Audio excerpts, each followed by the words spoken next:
11ই মে 2026 শান্তিনগর আমতলা বাজার পলতা উত্তর 24 পরগনা থেকে চ্যানেল আনন্দের একটি প্রতিবেদন।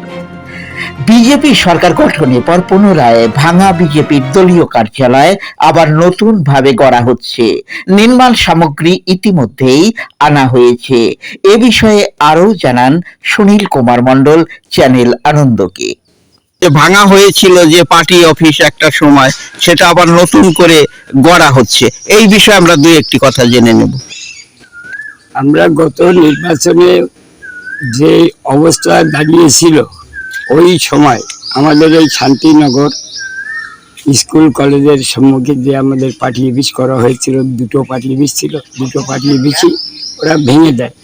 সেই সিপিআই তৃণমূলের লোক, সেই তৃণমূলের যে হারমাত বাহিনীরা যেভাবে আমাদের সঙ্গে লড়াই করেছে এবং আমাদের বাড়ি ঘর ছাড়া করে দিয়েছে, অনেক ছেলে মেয়েদের তারা বাড়ি ছাড়া ছিল দীর্ঘদিন ধরে।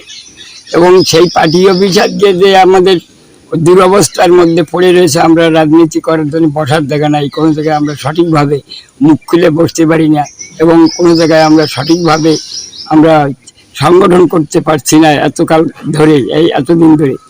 তো সেই অবস্থার মধ্যে দিয়ে আমরা পুনরায় আবার যখন আমরা এই 2026 সালে বিজয়ী হলাম, এখন আমরা আবার পুনরুদ্ধার করে ওই পার্টি অফিসকে আমরা তৈরি করার জন্য উদ্যোগ নিয়েছি।